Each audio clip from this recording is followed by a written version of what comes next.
Donald, nice to talk to you. Hello, Greta.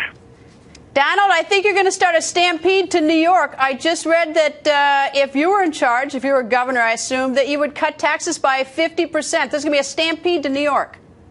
Well, the Republican Party and the leaders, they want me to run so badly for governor. We'll see what happens. There's such disunity. We have a top man in the Republican Party, Ed Cox, who's doing just an absolutely atrocious job in terms of putting the party together, and had a lot of losses. But we'll see what happens. But yes, I said that if I was governor, I believe we could reduce taxes by half. We're the highest tax state in the union, and I believe you could reduce taxes by half. You would, in fact, have a stampede to New York. Well, are you talking about personal income tax, or which tax are you talking about?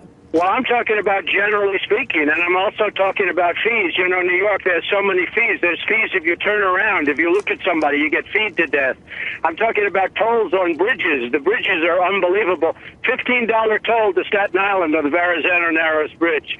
So you have people leaving New York all the time for Florida, where I am right now, and they're just leaving left and right. They're going to Florida where they don't pay tax. And you know, unless New York gets its act together, it's going to be, they're going to have a tough time. Well, I can't even imagine it'd be like a knockdown, drag-out fight with Mayor de Blasio, because he certainly is not in favor of cutting the taxes, at least not by 50%. Well, you know, I that's want to give him the benefit of the doubt. He's new in the office, and I just can't believe he's going to kill the golden goose. But New York is really at a tipping point, and if taxes go up even a little bit more, people are just going to leave even more so than they're already doing. It is a really dangerous precedent that he's creating. I mean, you just can't raise taxes anymore. It's not like people don't have a choice. They all love New York. I love New York. But at some point, it makes no economic sense to stay. So you just can't continue to raise taxes. And if it was properly run, and if they did what they have to do, you could cut taxes in half. All right. Now, I want to switch to find out what you think about the president speaking so much about Fox News. But I'm just curious, are the odds for you running for governor, have they improved since the last time we talked? I think it's about 50-50 last time. Where are we now? Well, what are you talking about? The odds for me running for governor? I would say yes. It's 50-50. It depends on the Republican Party. It depends on the leadership. We have some great chairmen in the Republican Party, some great leaders in the Republican Party. Unfortunately, the top person in the state, who I said is Ed Cox, he has a tremendous record of losing. He doesn't know how to win.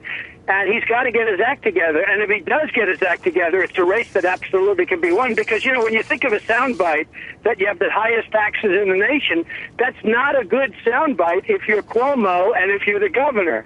It's a terrible soundbite. So, you know, it's something that could be won, but you can't win with the kind of leadership they have in New York. That's why your presidential campaigns, the presidential candidates don't even come to New York, Greta. So it's a real, because they assume, in terms of the Republicans, they assume they're going to lose. And it shouldn't be that way. So we'll see what happens, but certainly it's something I do if they could unify. There's a question as to whether or not they know how to unify. Okay, now let me switch topics to President Obama. It looks like he watches a lot of Fox News, because he sure talks about us a lot, and taking some swipes. He says we're unfair to him. Well, I think he does watch Fox News a lot, and obviously I thought Bill did a very good job the other day. He asked him questions with respect, but he was tough, but with great respect for the office. And, you know, he's got to do the job. Obamacare is ripping the country to pieces. It's a disaster. You look at what's going on from the standpoint of us versus other nations. I mean, the world is collapsing around us, and we're doing nothing. Not that we're supposed to be the policeman for the world, but we've just lost everybody. Now, whether or not we should have them or not is another thing, but we try to have them, and we just don't have the competence to get where we're supposed to be getting. So it is a tough, tough problem. But if you look at what's happening with jobs, the real numbers, I mean, the real numbers are probably 21 or 22% unemployed. If you look at the real numbers, not the nonsense 6.8% that they try and say, even though half of the people have quit looking for work. So it's a real problem. There's no question about it.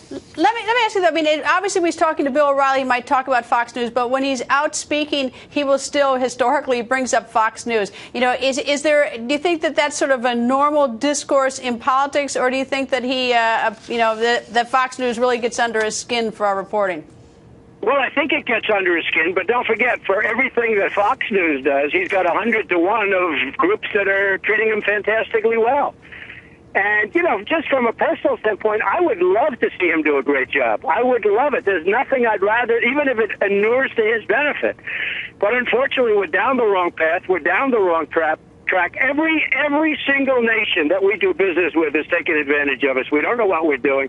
And I don't just mean China. I mean every nation that we do business with takes advantage of this country. And it just can't be that way. We're a debtor nation. We owe now $18 trillion. It's going to be $22 trillion very soon. And we just can't keep going on like this because we're going to be a large-scale version of Detroit. Donald, always nice to talk to you. Thank you very much, Greta.